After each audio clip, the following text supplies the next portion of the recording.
Bonjour, ça me fait plaisir de te retrouver aujourd'hui pour approfondir avec toi les textes de la liturgie du jour.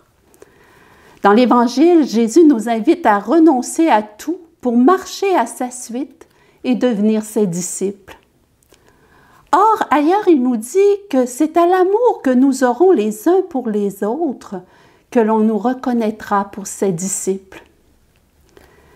Marcher à la suite de Jésus, c'est marcher sur le chemin de l'amour qu'il nous a tracé. Il a livré sa vie à l'amour.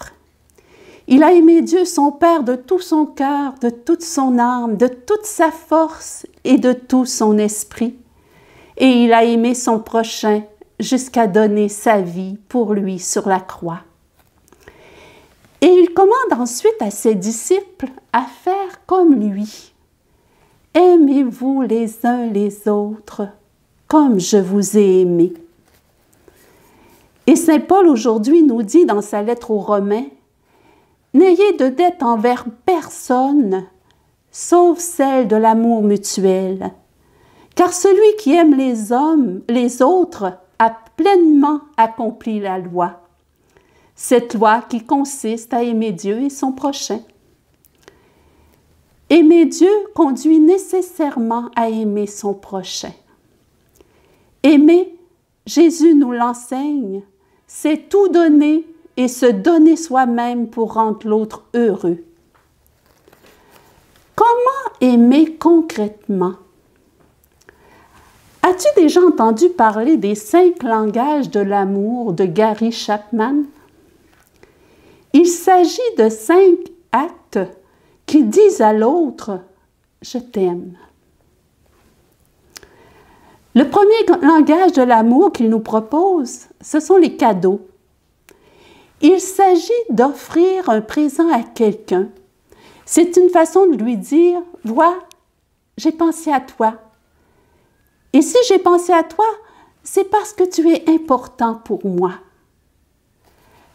Le cadeau devient le symbole visible de l'amour qu'on lui porte. À qui aujourd'hui pourrais-je offrir un petit cadeau? Une fleur, une carte et pourquoi pas un sourire? Le deuxième langage de l'amour, c'est les moments de qualité. Prendre du temps avec la personne, entreprendre une activité qu'elle aime, et s'accorder mutuellement une pleine attention faite d'écoute et d'ouverture mutuelle. Par exemple, si aujourd'hui j'allais me promener avec un tel ou une telle, parce que je sais que ça lui ferait plaisir, ou si j'allais au restaurant avec lui ou avec elle, pour lui faire plaisir, si j'allais visiter telle personne que je connais qui est malade. Le troisième langage de l'amour, les paroles valorisantes. Ce sont des paroles qui font du bien, qui valorisent la personne. Elle se sent quelqu'un, elle se sent appréciée. Ce sont des paroles bienveillantes, des compliments, des mots d'appréciation, des paroles d'encouragement, des paroles aimables, des paroles humbles, qui expriment des requêtes et non des exigences, des paroles d'émerveillement. Qui aujourd'hui pourrais-je encourager ou stimuler dans ce qu'il fait? Le quatrième langage de l'amour, les services rendus. Aider quelqu'un dans le besoin, le décharger en faisant certaines choses pour lui. Accomplis dans un esprit positif, ils sont d'authentiques expressions d'amour. Si j'aidais à dresser la table, si j'aidais à laver la vaisselle, si je préparais le repas en chantant, si je rangeais ma chambre avant qu'on me le demande, si je m'offrais pour faire les emplettes de telle personne âgée,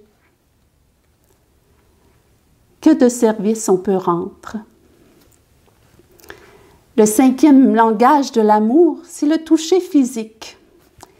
Il consiste en un geste de tendresse, un geste affectueux.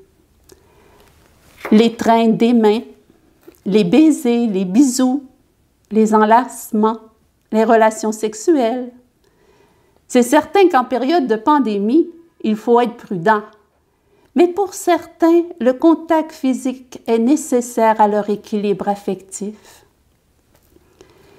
Il ne suffit pas de dire à quelqu'un « je t'aime ». Il faut aussi un geste, un acte concret qui le prouve. Que l'Esprit Saint t'envahisse de son souffle d'amour, afin qu'aujourd'hui tu puisses être un vrai disciple de Jésus et aimer concrètement comme lui ceux qui mettra sur ta route aujourd'hui. Aime et dis-le par ta vie comme lui. Au revoir et à mercredi prochain.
Toi l'Immaculée, revêtue de la gloire